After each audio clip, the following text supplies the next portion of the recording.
প্রিয় সাংবাদিক বিন্দু, আপনারা নিশ্চয়ই অবগত আছেন যে 12 সাল থেকে এই যে একটা 35-85 আন্দোলন এটা চলে আসতেছে। আমরা বিগত সরকারের আমলে, ফ্যাসিস্ট সরকারের আমলে পাইনি, এটা আমাদের ব্যর্থতা, কিন্তু আমরা রাজপথ ছাড়িনি। আজকে অতি দুঃখের বিষয়, এই জুলাই অভ্যুত্থান 5 আগস্টের পর সমস্ত এই সহযোদ্ধা ভাই বোনেরা এই রাজপথে ছিল, কিন্তু সবচেয়ে বড় বৈষম্যের শিকার আমরাই হচ্ছি। আজকে আমাদের করোনাকালীন একটা সময় বয়স চলে গেছে, আমাদের সার্টিফিকেট ইনভ্যালিড। আমরা কি এই দেশের আগাছা? তাহলে আমাদের বলে দেন যে আপনারা বিষ খান বা গলায় দড়ি দিয়ে মারা যান কা। এরা আবেদনের একটা সুযোগ চাচ্ছে, সরকারের কোনো আর্থিক সহায়তা চাচ্ছে না, সরকারের কাছে কোনো চাচ্ছে না যে বান্ডিগতার ভিতর আমাদের এইটার ভিতর রাখেন, চাচ্ছে সামনে অনেকগুলো সার্কুলার আসতেছে, এইখানে একটা আবেদনে যেন সুযোগ নিতে পারে। এই চাওয়াটা যদি অন্যায় হয়ে থাকে, আর 35 কেন হবে না, এইটার যদি যৌক্তিক কোনো সমাধান দিতে পারে আমাদের সামনে আসতে বলেন। এই আন্দোলনটা 12 বছর ধরে চলতেছে।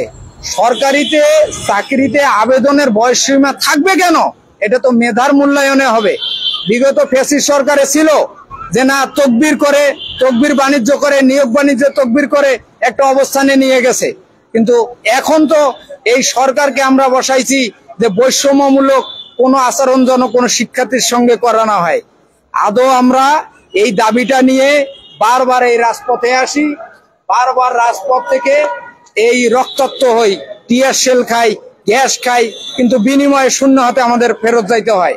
এই 12 বছর 13 বছরের একটা আন্দোলন করার পরেও আমরা যখন একটা ইস্যু করতে পারলাম যমুনার সামনে, যে না, সরকার বললো যে আমি একটা সুপারিশ কমিটি গঠন করাচ্ছি, এইখানে 35 এবং 37 উল্লেখ করে সুপারিশ কমিটির মিটিং এর মাধ্যমে ঘোষণা করলো। সরকার একাত্মতা পোষণ করছে যে সুপারিশ কমিটি যা সিদ্ধান্ত নেবে এটাই আমরা মেনে নেব। ঘটনা ঘটলো অন্যদিকে, এইখানে সুপারিশ কমিটি সিদ্ধান্ত নিল মিটিং এর মাধ্যমে যে 35 ছেলেদের 37 করা হোক মেয়েদের, কিন্তু আমরা এটা অতি উৎসাহিত হয়ে শাহবাগে অবস্থান নিলাম যে না, 35-37 এইখানে আর কোনো বাধাবন্দিতা নাই, এটা আমরা পেয়ে যাব।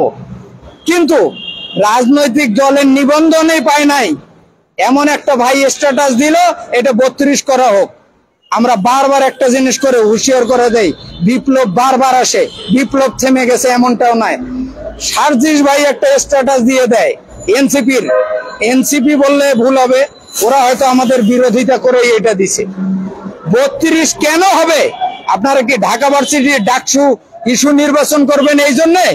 না, এই জুলাই অভ্যুত্থানে 5 আগস্টে এই হাজার হাজার এই আপনাদের বঞ্চিত ভাই বোনেরা যারা রাজপথে আসছিল তাদের জন্যে? এখন আমাদের কথা হচ্ছে আমাদের সার্টিফিকেট ইনভ্যালিড। এই মুহূর্তে আমরা চাচ্ছি যে রাজনৈতিক দল সহ জনমত নির্বিশেষে আমাদের পাশে দাঁড়ানোর জন্য, না হলে আমরা এখানে লাগাতার অবস্থান নিচ্ছি, কিছুক্ষণ পরে আমরা অন্বেষণে চলে যাব। এরপরে কে কি করবে সবাই মায়া ত্যাগ করে চলে আসে।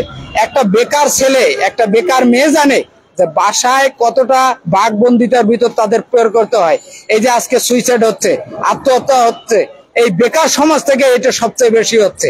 আমাদের একটা উপায় ওনারা সমাধান এইখান থেকে করে দিতে হবে। আমরা অবস্থান নিছি, এখান থেকে আমরা ফেরত যাব না, আজকে থেকে অন্বেষণে যাবে। এই ভাই বোনেরা কতটা বাসায় বিপন্ন হয়ে আজকে এইখানে দাঁড়াইছে। আজকে বাবা মায়ের গালি, আত্মীয় স্বজনের গালি, সমাজের একটা বোঝা।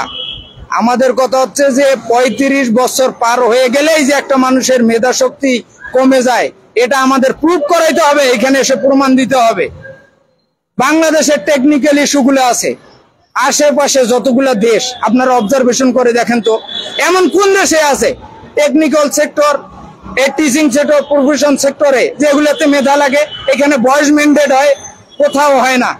আমরা এত কিছু চাই না, সবচেয়ে লাশ আমাদের ওয়ালে পিঠ ঠেকিয়ে গেছে। আমাদের এই মুহূর্তে সবচেয়ে একটা বড় দাবি যে আমাদের বিগত সময়গুলো যে করোনাকালীন আমরা হারাই ফেলছি, এই সময়টা আমাদের সরকারকে ফিরিয়ে দিতে হবে। আপনাকে আজকে আমরা বসাইছি, আপনি যদি আমাদের না দেখেন, এই প্রেস ক্লাব থেকে আপনারা সাংবাদিক ভাইরা অবগত আছেন, 30 থেকে 35টা দাবি বাস্তবায়িত হইলো, শুধু আমাদের দাবিটা বাস্তবায়ন হয় না। আজকে আমাদের ওয়ালে পিঠ থেকে গেছে। আমরা চাচ্ছি যে করোনাকালীন যে সময়টা আমাদের চলে গেছে এই 90 থেকে 94 পর্যন্ত, এই সময়টা অন্তত সামনে সার্কুলার অনেকগুলা, এইখানে শুধু আমাদের আবেদনের সুযোগটা করে দিক।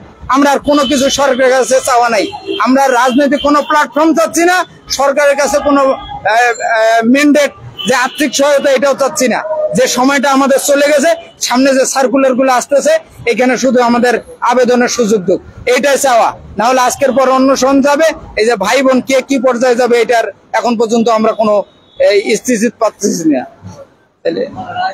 আচ্ছা, এটা আরো স্পেসিফিক করে আমাদের অন্যতম সহযোদ্ধা সাপলা বলবেন। আরো সম্ভব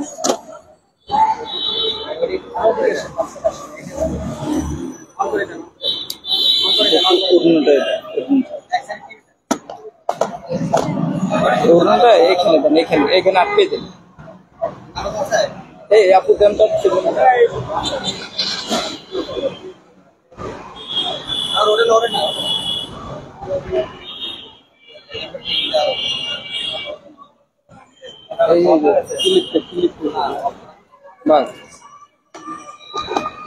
আসসালামু আলাইকুম, আমি শাপলা আক্তার।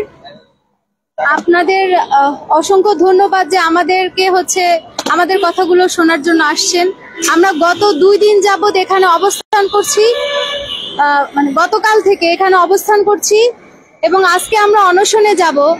অত্যন্ত দুঃখের বিষয় হলো আমাদের মিডিয়া কর্মী ভাই বোনদেরকে আমরা সেইভাবে পাচ্ছি না পাশে।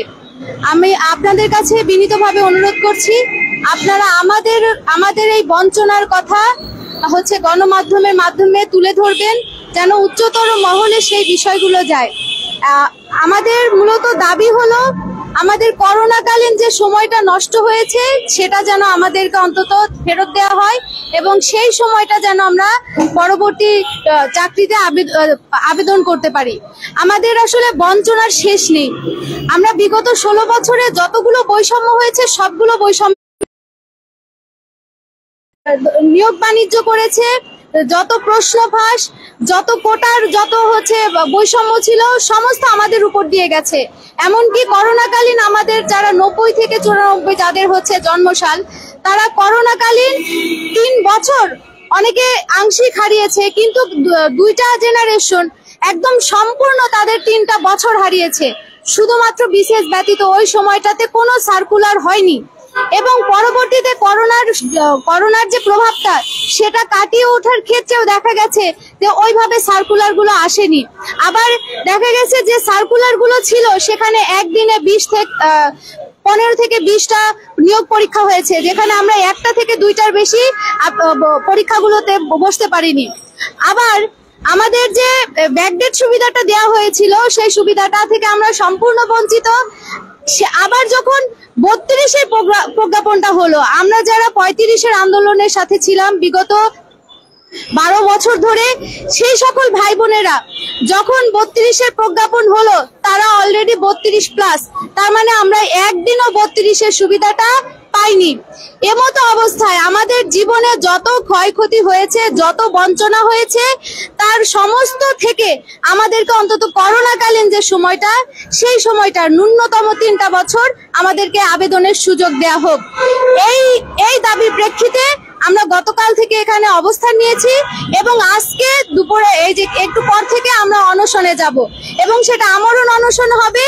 রাষ্ট্রের প্রতি আমাদের একটা বিনীত অনুরোধ থাকবে, আমাদেরকে অনতিবিলম্বে আমাদের দাবিটা বাস্তবায়ন করে আমাদেরকে সুন্দরভাবে মানবিক দিক বিবেচনা করে আমাদের দাবিটা বাস্তবায়ন করে আমাদেরকে সুন্দরভাবে বাঁচার একটা পথ যেন তৈরি করে দেয়, একটা সুযোগ তৈরি করে দেয়।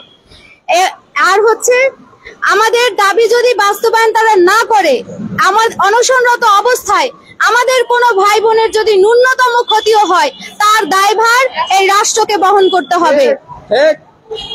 আমাদের দাবিটা আমি আশা করি আপনাদেরকে বোঝাতে পেরেছি। আর আমার গণমাধ্যমের যে সকল মিডিয়া কর্মী, যে সকল ভাই বোনরা আছে তাদেরকে বিনীতভাবে অনুরোধ করছি, আপনারা আমাদের পাশে দাঁড়ান, বঞ্চিতদের পাশে দাঁড়ান, বঞ্চনার কথাগুলো তুলে ধরুন। সেই অনুরোধটা আপনাদের প্রতি আমার রইল।